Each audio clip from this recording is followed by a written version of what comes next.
আসসালামু আলাইকুম প্রিয় দর্শক। আজকে 10ই ফেব্রুয়ারি বাংলাদেশ প্রতিদিন পত্রিকায় নবম পে স্কেল ও মহার্ঘ ভাতা দাবি সমাধানের আশ্বাস নিয়ে একটা সংবাদ প্রচার করা হয়েছে।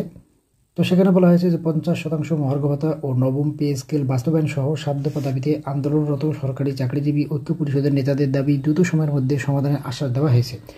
গতকাল 15 সদস্যের একটি প্রতিনিধি দল প্রধান উপদেষ্টার কাছে স্মারকলিপি দিতে যান। তখন প্রধান উপদেষ্টা ব্যস্ত থাকায় তার হয়ে সহকারী একান্ত সচিব সাব্বির আহমেদ তাদের এই আশ্বাস দেন। ঐক্য পরিষদের নেতাদের সাব্বির আহমেদ বলেন, আপনাদের অনেক দুঃখ কষ্ট আছে, সেগুলো আমি দেখেছি। সেগুলোর মধ্যে অগ্রাধিকার দাবিগুলো দ্রুত সময়ে সমাধানের জন্য সংশ্লিষ্ট কর্তৃপক্ষের কাছে পাঠিয়ে দেব। প্রধান উপদেষ্টা এপিএস সাব্বির আহমেদ গণমাধ্যমকে বলেন, 11 থেকে 20তম গ্রেডের কর্মকর্তা কর্মচারীদের একটি প্রতিনিধি দল প্রধান উপদেষ্টার কাছে স্মারকলিপি দিতে এসেছিলেন। তিনি রাষ্ট্রীয় কাজে ব্যস্ত থাকায় আমি তাদের সঙ্গে কথা বলে তাদের দাবি দেওয়া দ্রুত সময়ের মধ্যে সমাধান করতে সংশ্লিষ্ট মন্ত্রণালয়ের কাছে চিঠি দিয়েছি। প্রধান উপদেষ্টা তাদের দাবির বিষয়ে জানেন। আশা করছি দ্রুত সময়ের মধ্যে সমাধান হবে। বাংলাদেশ সরকারি কর্মচারী উন্নয়ন পরিষদের সাধারণ সম্পাদক ও ঐক্য পরিষদের সমন্বয়ক আসাদুল ইসলাম বলেন, 2015 সালে সর্বশেষ পে স্কেল দেওয়া হয়েছিল। প্রতি 4 বছর পর পর পে স্কেল দেওয়ার কথা থাকলেও সেটি হয়নি।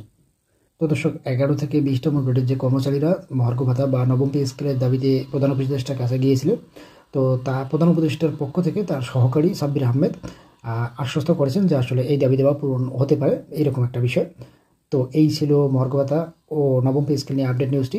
ধন্যবাদ সবাইকে, ভালো থাকবেন।